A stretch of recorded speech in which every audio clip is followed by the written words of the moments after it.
Our topic tonight, you all know, Israel and the Arab awakenings. I think nearly all of us are excited, some fearful, and nearly everyone perplexed about the outcomes which may emerge from this phenomenon which is taking place within the region. And certainly many nations of the world, including the United States, will be profoundly affected by it, but no country probably more affected than Israel. And so the topic is Israel and the Arab awakenings is a wonderful topic, and we're very, very fortunate to have Ambassador Indyk to address that. He's a longtime student of the area with deep and profound diplomatic experience there, and with a wisdom that we look forward to benefiting from. Ambassador Indyk, as most of you know, is a graduate of Sydney University, economics, a degree from the Australian National University, International Relations, PhD, and has spent most of his mature years in the United States, becoming a citizen in 1993. And Ambassador Indyk has had a variety of positions in the research area, but he was the founding executive director of the Washington Institute for Middle East Policy. He joined the Clinton administration early on, National Security Council 1993 to 95, I believe, and was responsible as a senior director for Iran, Iraq, the Arab-Israeli controversy in South Asia. And he was also the senior advisor to the President of the United States on those matters.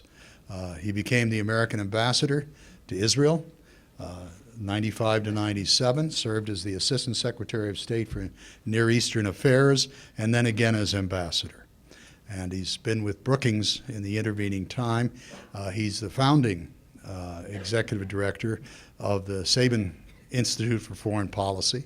He currently serves as the director for foreign policy at Brookings and as a vice president.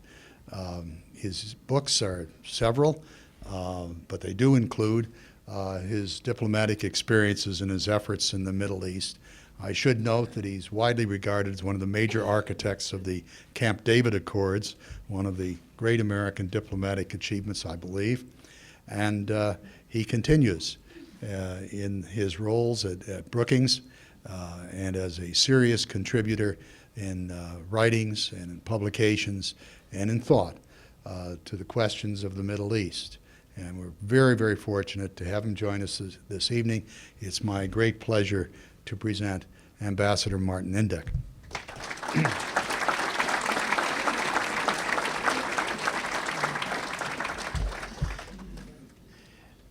Thank you very much. Good evening, ladies and gentlemen. It's a delight to be back in this room in front of the Brookings Council, the Baltimore Council on Foreign Affairs logo. Thank you for that introduction. I've never known anybody to be able to memorize my resume, but I'm grateful for that. These are quite dramatic times in the Middle East. That's usually the case. But it's never more so, I think, than this year. Having spent 30 years of my life working on the Middle East, trying to understand it. Actually, it's 40 years, amazingly. Trying to comprehend its deeper currents and its historic trends. I can say that I have never expected in my lifetime to see the kind of upheavals and revolutions that we've been witnessing in the Arab world and that are ongoing today, that started in the late January of this year. And it is just the beginning of a revolution that will sweep across the entire Arab world. Already we see that there are a few countries in the Arab world that have been untouched by the demands of the people for greater freedoms, for political expression, for accountable and transparent government for the very things that we as Americans believe in and hold dear. And so it's an amazing phenomenon to watch as the people of the Arab world redeem their dignity after so many centuries of humiliation for themselves, by themselves,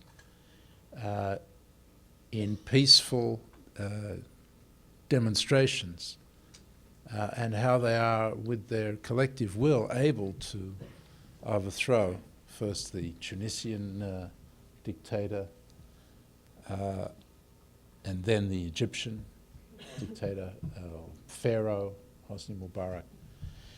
And now Gaddafi is gone. Of course, they needed more help in Gaddafi's case, with NATO providing the protection and the air cover and airstrike power for the purpose of removing him. Syria, Bashar al-Assad is next in line as a leader of a regime that is Alawite in its makeup, a minority regime in a country that has a 70% Sunni majority population. He and his supporters will go down fighting. They're a brutal, thuggish regime. The UN just reported that some 2,700 Syrians have already been killed in the fighting, and it's no indication of ending anytime soon. But in that case, the revolution is spreading from one town to another, and finally to the outskirts of Damascus and Aleppo, and eventually, I think, with the isolation that the regime is now suffering and the sanctions that have now been imposed, particularly the oil sanctions, which are going to have a real impact on the Syrian economy. Syria's oil revenues from exports normally make up around 20% of GDP, and 20% of revenues, I should say, but for the budget. But because economic activity is contracting as a result of the protests and the violence, they now make up about 50% of the Syrian government budget, and that is going to be significantly reduced as a result of the sanctions that have been imposed by the European governments, because some 90% of Syria's oil exports go to Europe. That pressure on the Syrian economy is likely, sooner rather than later, to cause splits between the Sunni business elite that has so far been supporting the regime and the regime itself. And as the fighting goes on, and the Syrian army is required to engage in the suppression of the Syrian people, it too is likely to crack. And so, as I say, eventually we're going to see that regime collapse as well. Tunisia, Egypt, Libya, Syria. Of course, the question is who's next? Well, Yemen is the most likely candidate. Ali Abdullah Saleh, the ruling dictator there, has been in Saudi Arabia recovering from his wounds, and he's basically conceded that he's going to leave power, but he somehow never does. But I think that the concerted pressure internally and externally is going to lead him to go sooner or later. What's interesting about this list is that all of these Arab leaders that are either going or gone are leaders of republics. so far the kings and sheikhs of Araby have remained in place. Morocco, Jordan, Oman, Bahrain have seen major demonstrations. In the case of Morocco, a young and enlightened king is striving to get out ahead of his people and their demands by setting his country on the road to a constitutional monarchy with an empowered legislature, the ability of the parliament to appoint prime minister, which is kind of revolutionary in the kingdoms and sheikdoms of the Arab world. I think that will be path-setting for these monarchies. King of Jordan is heading down that road, but he has a much tougher time of it.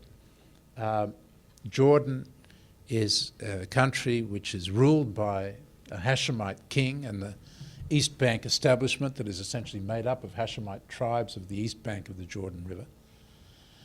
But the population is now 2/3 Palestinian. And that presents a very precarious situation for the king. He too has announced constitutional reforms, but his East Bank establishment, which is the core of his support, is strongly opposed to these reforms because they're likely to open up the way for greater and greater involvement of Palestinians in governing Jordan. And that's something the East Bank establishment is not going to accept. The King of Jordan is also facing opposition from the King of Saudi Arabia. I'll come back to him in a moment, but let's say that it's less certain in the case of Jordan as to whether the king is going to be able to make the reforms necessary to buy off the opposition and stabilise his rule. The Sultan of Oman is similarly engaged in a process of serious political reform, and he too is an enlightened leader, and I think that should work out okay. In the case of Bahrain, you've got a very different situation. There, a Sunni ruler, a ruling family called the Khalifas, rule over a majority Shia population that represents about 70% of the population. And Bahrain, if you know the geography of the Gulf at all, is a little island with a causeway that connects it to Saudi Arabia in the west, and across the Gulf in the east is Iran, which of course is a Shia Persian revolutionary Islamic republic. And so there is the potential in Bahrain, if it blows, for this to develop into a sectarian conflict between Shias backed by Iran and Sunnis backed by Saudi Arabia. That's not the situation today, because the Shias of Bahrain have shown little interest in support from Iran. They don't look to Iran for their leadership or inspiration. If they religiously look anywhere, it's to the Shia religious leaders in Iraq. But their demands for greater political participation have been blocked completely. About 200,000 of them went into the streets of Bahrain, occupied the Pearl Circle, the main square or circle there, in February, March, and were demanding political changes. 200,000 people is I think, something like a third of the total population of Bahrain.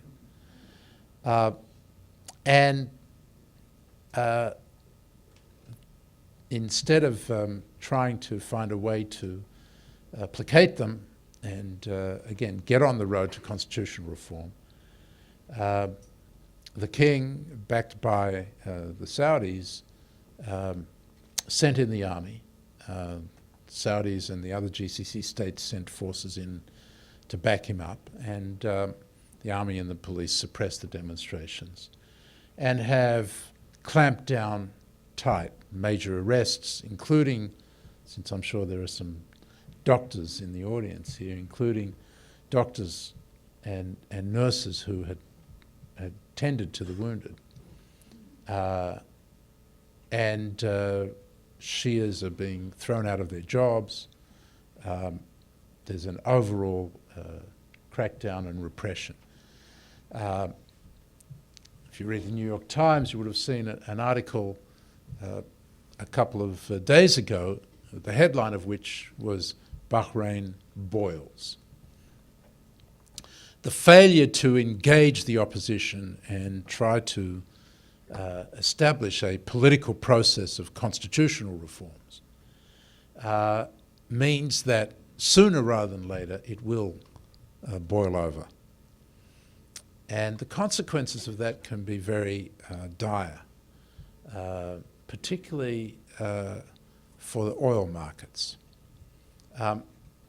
You see, Bahrain, as I said, is just across the causeway from Saudi Arabia. But across that causeway, in the eastern province of Saudi Arabia, where most of its oil fields lie, sit a 10% Shia minority population of Saudis. And if it blows and there's major violence in Bahrain, there's going to be a stirring of the Shias across the causeway. And if Iran then gets in the act, there's going to be turmoil in the largest oil producer in the world and the one country that has the capacity to be a swing producer. So when the demand, when the supply decreases in other parts of the world, like in Libya recently, or the demand increases, Saudi Arabia is in a position to moderate the impact on oil prices by increasing its production. So the markets are going to be very, very jittery about turmoil in Saudi Arabia.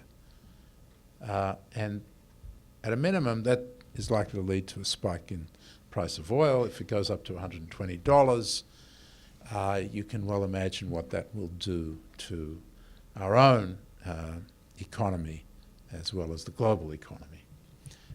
So it's, the stakes are very high there. In the other sheikdoms, and in Saudi Arabia itself, the challenge is less. I won't go through all of the reasons, but the fundamental reason is that they have a lot of money that they can buy off their dissent. And that can work for a while. The King of Saudi Arabia has dispersed $110 billion in just handouts to his people in order to keep them quiet. And apart from a few women who have gone out into the streets and driven their cars, there's been very little protest in Saudi Arabia. And that's always been the kind of part of the recipe in Saudi Arabia of controlling things. Buy off your opposition and also maintain your pact with the Wahhabi Islamic fundamentalists there that basically run the society, the education system, and leave the royal family to handle affairs of state. And so even though this is a 7th century social order housed within a 21st century infrastructure, somehow it manages to work. But the flames of instability are licking on all of Saudi Arabia's borders, whether it's Bahrain or Yemen, Oman, Jordan, Iraq. And therefore, it's an uncertain situation, especially because there is in Saudi Arabia a gerontocracy. The leadership is all in its 80s. They're not well. The king's not well. The crown prince is worse off. The third in line for the throne is a real hardliner who doesn't believe in political reform. The smaller sheikdoms, Kuwait, UAE, Qatar, are in much better shape because they have money, small populations, and the leadership is younger and more enlightened. So they too will face protests eventually, inevitably. It's impossible to imagine that they can simply erect barriers to the demands for greater freedom. But it may take some time. And in that time, hopefully, they too will see the wisdom of getting on the road towards constitutional monarchies that will save their thrones. But the basic point is that the Middle East and the Arab world in particular is never going to be the same again. And we are just at the end of the beginning of this process. And the waters are uncharted, and it's difficult to predict exactly where it's going to go. But the demands for freedom, it's an intoxicating idea, and for people that have been suppressed for so long,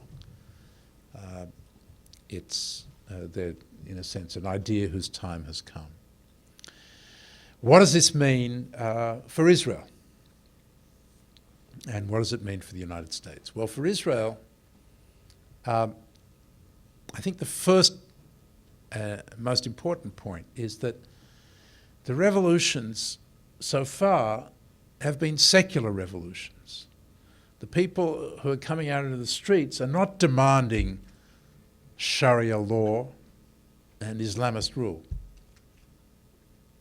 They're demanding, as I said, Western-type democracy. And that is, in a sense, good news for both Israel and the United States.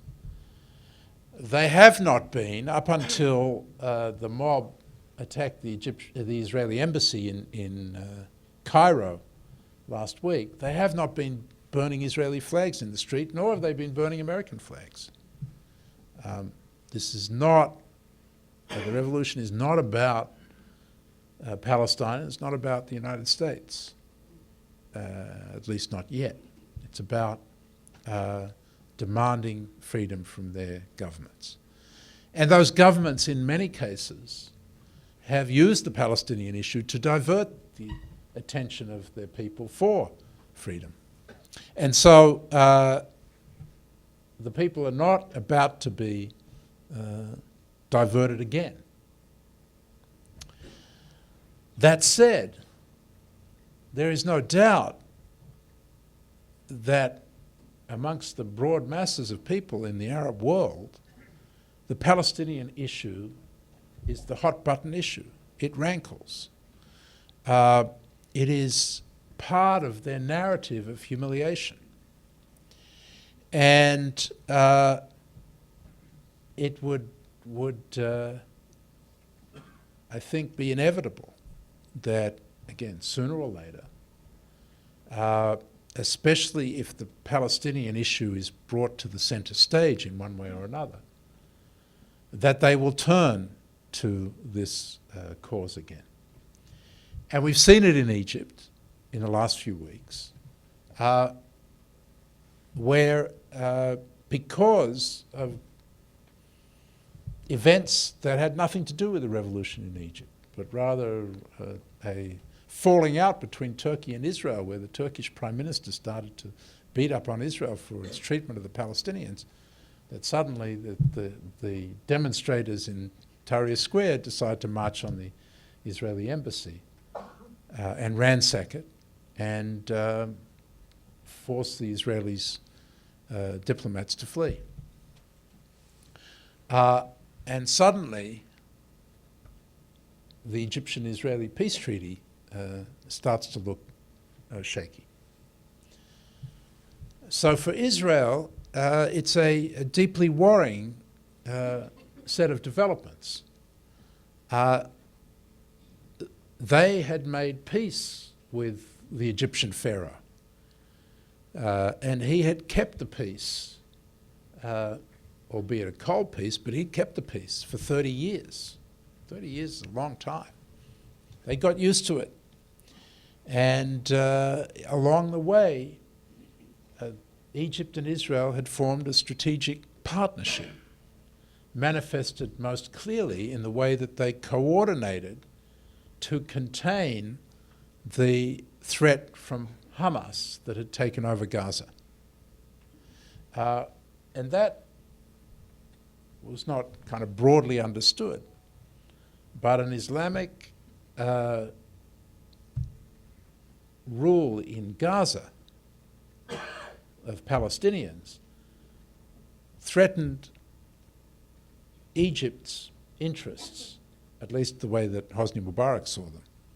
And so he was cooperating with Israel in containing them, in maintaining the siege. That was very unpopular in the Egyptian street too. So now the view from Jerusalem south to Egypt is a very disturbing one. It's a sense that the cornerstone of their strategy towards the Arab world is now shaking. They look across the Jordan River to Amman, and they worry about whether the king will be overthrown. And the peace treaty with Jordan will be stable. And Bibi Netanyahu, the Prime Minister of Israel, who before the revolutions broke out in the Arab world, was already arguing that he couldn't possibly remove the Israeli army from the Jordan Valley along the border with Jordan, but in the West Bank. He couldn't possibly remove them because he couldn't tell what would happen to the future of Jordan. How long would the Hashemite kings be around? And if they weren't around, how could he protect Israel's security, given that the West Bank cuts into Israel's creates a narrow waist for Israel? Now he's got a much stronger case to make, and he makes it that now he can't possibly contemplate, in the wake of the revolutions, the idea that the Israeli army would have to withdraw from the Jordan Valley. The problem with that argument is that it makes negotiation of an independent Palestinian state in the West Bank and Gaza impossible, because it will mean the continuation of the Israeli occupation, even if the Palestinian state is created, if the Israeli army stays in the Jordan Valley.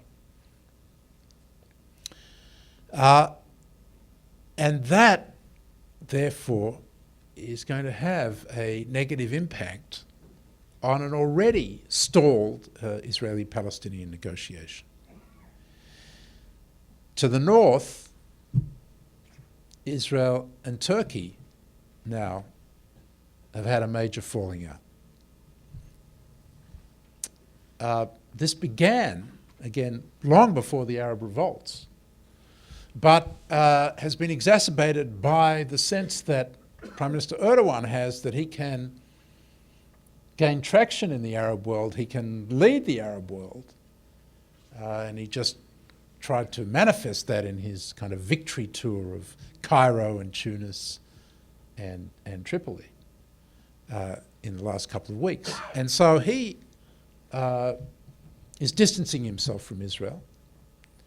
and raising a serious question mark over the strategic relationship between Israel and Turkey.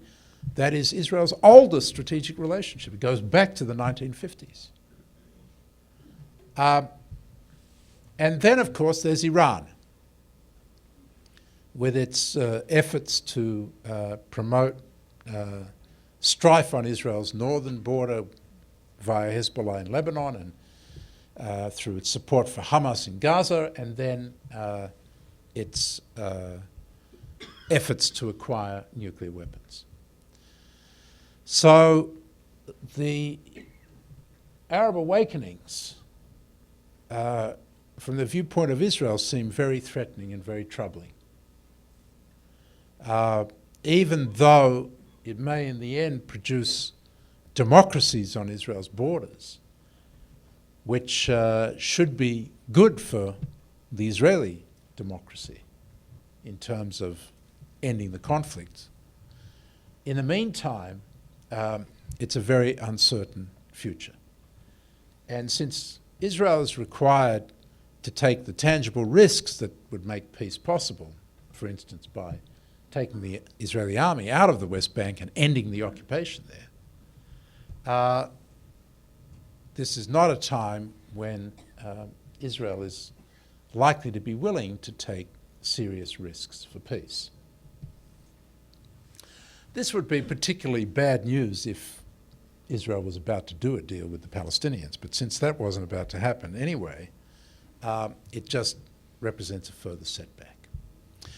For the Palestinians, and I'll finish on this note, they became disillusioned with the idea that they could ever achieve an independent Palestinian state via negotiations with the Netanyahu government.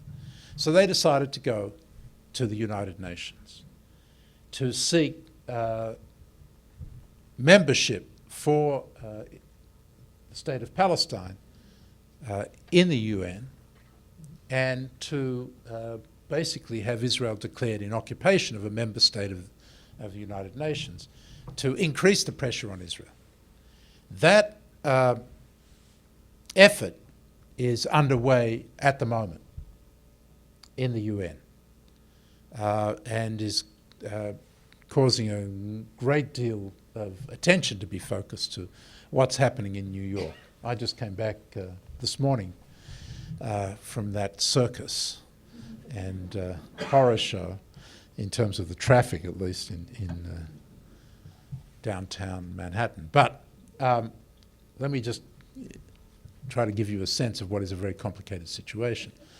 The Palestinian President Mahmoud Abbas will speak in the General Assembly on Friday, and after that he will submit formally to the Secretary General request for Palestine to be recognized as a member state of the United Nations. That request has to go to the Security Council, and the Security Council has to vote on it, and if it votes in favor of it, will then forward the request to the General Assembly with a recommendation that the state of Palestine be seated in the General Assembly. It cannot originate in the General Assembly. So it will go into the Security Council for deliberations. The alternative idea that the Palestinians have been talking about is going to the General Assembly for a vote in the General Assembly to upgrade the status of Palestine from an observer, the status it has now, to a non-member state. That is what's called Vatican status. That's the status that the Vatican has in the UN General Assembly. It's not the same as membership, but it gives the Palestinians greater privileges. There, the Palestinians have an automatic majority of at least 120 states that will vote for that proposition. And the United States has one vote. So what Abu Mazen has decided to do, the Palestinian president, is actually an interesting move. he decided to forego, at least for the time being, going to the General Assembly. So there will be no vote in the General Assembly. Instead, he's asked for the Security Council to approve Palestine's membership. In the Security Council, the United States has a veto. And in the Security Council, the United States has a lot more influence on the other members there than it does on the 183 or whatever it is members of the UN General Assembly. So in a kind of strange way, Abu Mazen has done us a favour. Because the United States may actually be able to muster the 7 votes it needs to prevent a membership resolution actually even being introduced in the Security Council. And therefore, it's likely at this stage, things may change in the next 24 hours, that the UN Security Council won't even consider the request for membership while the General Assembly is in session. And therefore, all of the ballyhoo about this confrontation that was looming and Congress was going to cut Palestinian aid and so on may well end up much ado about nothing, at least for the time being. There may actually not be a vote either in the Security Council or the General Assembly. There'll just be sitting there a request for membership. And that for the time being may be that, except that behind the scenes, and there's always behind the scenes at the UN General Assembly, there is feverish activity going on to generate a statement of principles that would be agreed upon by the Israelis and the Palestinians that would form the basis for a return to negotiations. And this is my final point, is that if I'm right, and out of this Sturm und Drang at the United Nations, we actually see a new terms of reference developed for resumption of negotiations between the Israelis and Palestinians. That will give both sides an opportunity to once again try to resolve the final status issues in a way that will give Israel an opportunity to position itself much better in terms of dealing with the challenges that the Arab awakenings pose to Israel than now exists. If the Palestinian problem can be seen to be on the way to resolution, then the diversion of the Arab awakenings to the Palestinian issue can be avoided. I think it would be very much in Israel's interests to take seriously that idea. Because if it doesn't, then I'm afraid that the isolation that it fears and that is already developing will grow. And that, again, sooner rather than later, the issue will come back to the United Nations. The Palestinians will push it both in the Security Council and the General Assembly, and Israel will find itself yet again isolated, and the United States will find ourselves standing alone with Israel too, which would put us in a poor position as Barack Obama tries to position the United States on the right side of Arab history. If we veto the recognition of a Palestinian state by the United Nations, we will have positioned ourselves very much on the wrong side of Arab history. So there's a lot at play, and I'll be very happy to answer your questions on these dramatic developments. Thank you very much.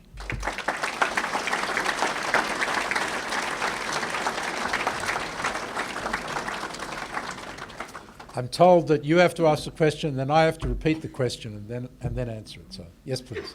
The question was it's hard to relate to a Palestinian state without borders. What will happen to Jordan? Will it become part of Palestine? Is that right? Well, Jordan is a state in its own right. It does have 70% Palestinian population, as I said, but it has a very strong interest in seeing an independent Palestinian state established in the West Bank and Gaza so that it doesn't become the Palestinian state. The state that would be recognized by the United Nations as a member state we don't know exactly what the language of the resolution will be, but one can assume that it will be a state based on the borders of 1967, or the lines of 1967, since they weren't borders. But in 1967, in the 1967 war, Israel occupied the West Bank and Gaza. It's subsequently withdrawn completely from Gaza, but it still is in occupation of the West Bank. And so that is the territory, West Bank and Gaza, in which the Palestinian state is to be created, and so the Palestinians would, in this resolution, define their borders as the 67 lines. So it's a finite territory in that regard, but the position of Israel, the United States, and indeed the Palestinians themselves is that the borders have to be negotiated. And what President Obama has said recently in May in a speech that he gave about the Arab awakenings and the Palestinian issue, that the negotiations for the borders should be based on the lines of June 4th, 67 with territorial swaps.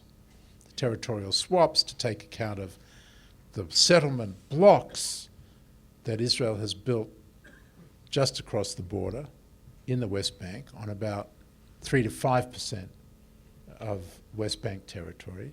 But those settlement blocks house something like 70% of the settlers. There are more than 100 other settlements throughout the West Bank, but the populations there are much smaller. So the idea is, and it's an idea that the Palestinians in the previous negotiations have accepted in principle, is that some, if not all, of those 3 settlement blocks would be annexed to Israel in return for territorial compensation of equal size and quality from Israel proper.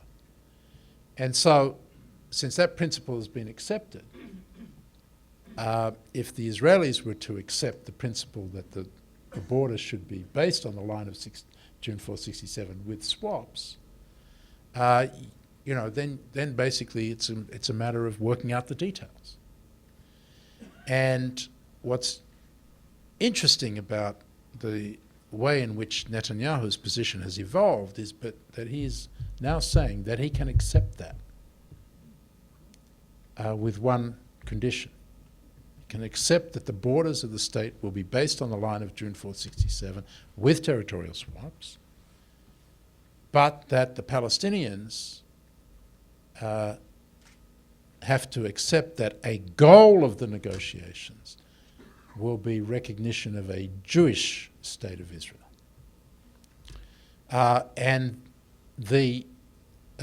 So basically he's saying, I will address Palestinian territorial requirements if they're prepared to address Israeli existential requirements.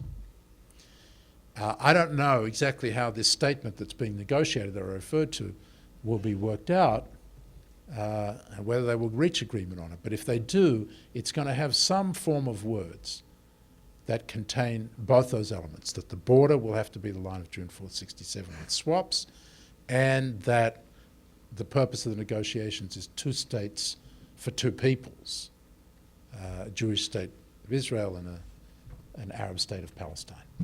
Yes, please. The question was, how does all of this affect US policy and the way that the United States is viewed in the region? Because we seem to be very inconsistent. We espouse values of democracy and yet support dictators. Including not just Mubarak but also Gaddafi, and we oppose them in one part of the Middle East.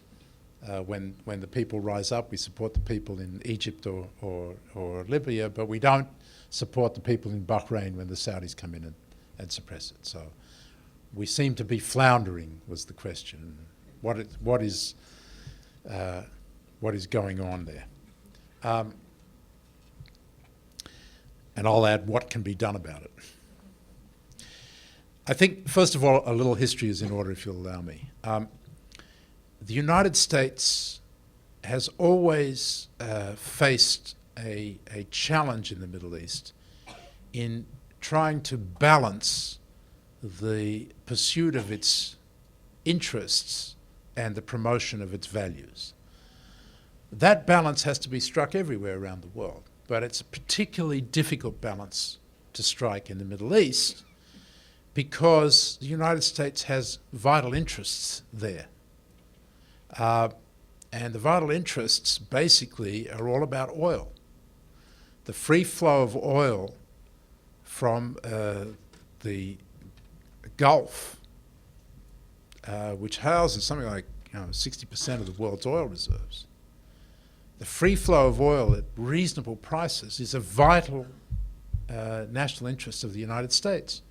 And even though now, believe it or not, we only import 10% of our oil from the Gulf these days, India imports over 70%, China 60% of their imports come from the Gulf. And so the global economy is affected, and therefore our economy is affected.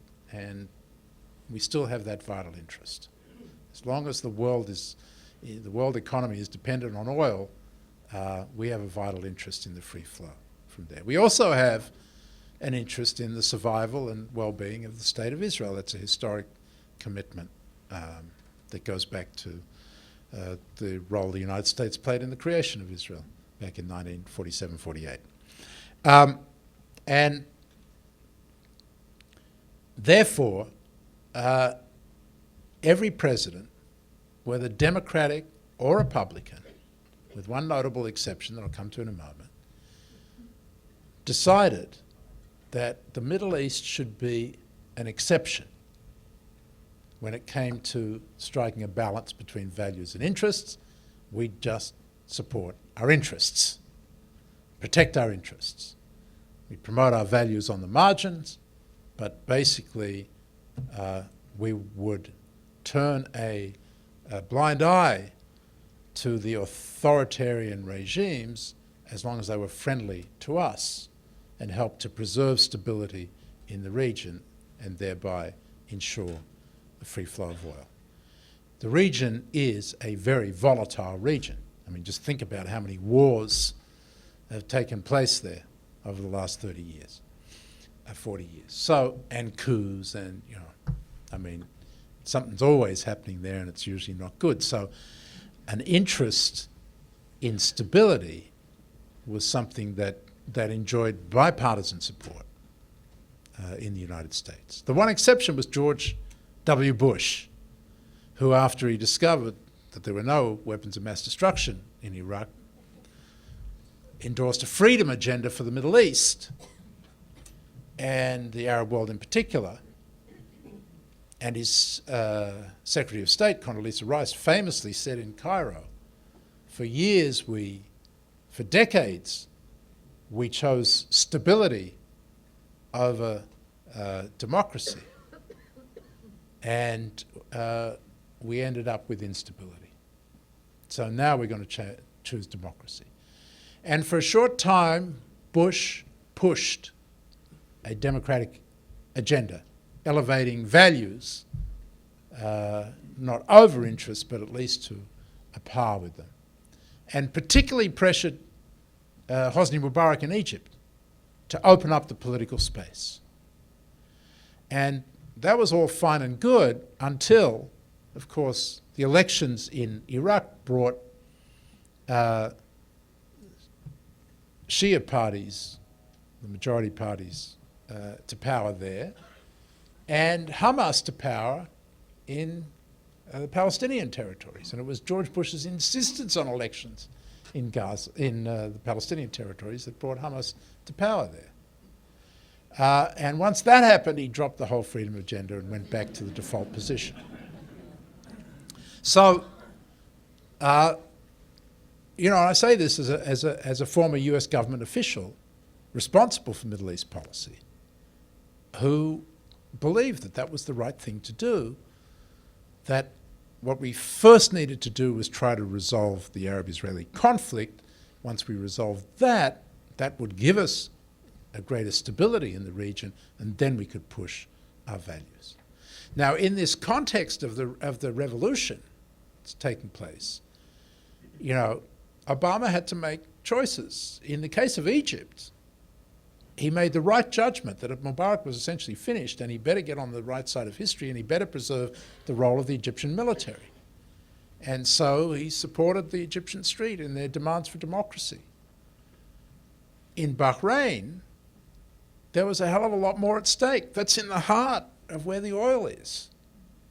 And he chose to protect our interests rather than support the Bahraini demonstrators. And when you think about the consequences that a revolution in Bahrain could have had for the oil markets and our economy, given the state of our economy, it's not so easy to fault him and say, he should have been on the right side there, because it would have had pretty serious consequences for us, for American citizens, especially those who are unemployed and hoping to get new jobs. So it's not an easy thing to do. And to strike that balance in the right way is very complicated. I think he should have been a lot stronger on Syria, because on Syria, our interests and our values actually coincide. Syria is allied with Iran. The regime there, if it were overthrown, would be in our strategic interests, and not just in terms of supporting our values. But in overall, it's a basic judgment call in each case, and it's a tough thing to do. Yes, please. The question was, who is Israel really negotiating this agreement with? If it makes peace with Mahmoud Abbas, is it making peace with the parties that have real power on the Palestinian side, which is Hamas and perhaps Hezbollah? Right? Well, first of all, Hezbollah isn't a Palestinian organization. It's a Lebanese Shia organization that represents the Shias of Lebanon. But it is meddling in this affair. And it's meddling on behalf of Iran, its supporter, and Hezbollah and Hamas both are essentially proxies of Iran. And this is the way that Iran can insert itself into the Palestinian issue via Hezbollah. But it doesn't have a vote in an agreement. It can use violence and terrorism to try to disrupt the agreement, but it has to be essentially frozen out of the agreement. Hamas is a different story. Hamas represents anywhere between a third and a half of the Palestinian population. They won the last elections. Their real size is probably less than a third, but in terms of support. But they have significant support amongst Palestinians. And there is a deep division, both ideologically and physically, between Hamas and Fatah, the nationalist party. That Fatah rules in the West Bank, Hamas now rules in Gaza. Fatah, which is the party of Abu Mazen, is committed to negotiating peace with Israel. It's against violence and terrorism. It's committed to recognition and peace with Israel. Hamas is the opposite. It won't recognize Israel. It doesn't seek a two-state solution, it seeks a one-state solution. It's very clear that the state, if a state is established in all of the 67 borders, nothing about swaps, and all Palestinian refugees would need to go back to Israel, then it will accept that, but it won't make peace with Israel and won't recognise Israel. In other words, it's a stage towards the destruction of Israel rather than an end of the conflict with Israel. So, therefore, there's a problem on the Palestinian side. And it's a problem that Israel and the United States, as the broker of peace, have difficulty dealing with. That said, Israeli governments, including the current right-wing government, have come to the conclusion that it makes sense to try to negotiate with those Palestinians who want to make peace with Israel and try to make a deal with them, and it will then be up to those Palestinians to enforce it on Hamas. And if they don't, then obviously the deal won't go through. But essentially, their judgment is that if they don't make the deal with those who want to make peace with Israel, then they will eventually become history, and Hamas will essentially take over completely, and then there'll be no chance of negotiating an end to the conflict. So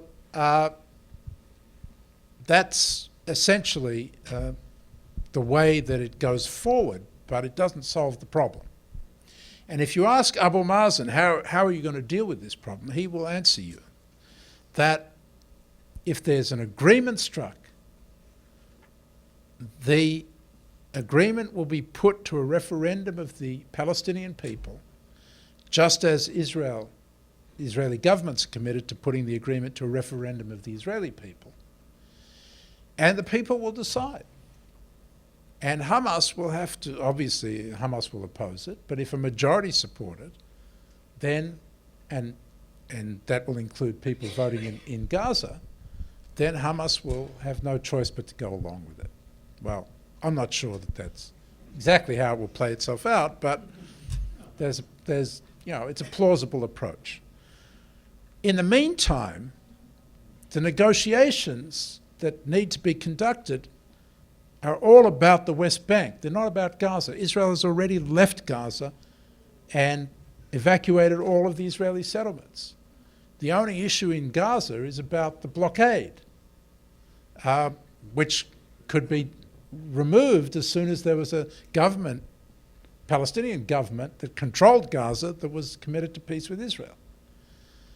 The issues in the West Bank are about territory, as we discussed before. They're also about Jerusalem, and of course refugees, but refugees is a broader issue.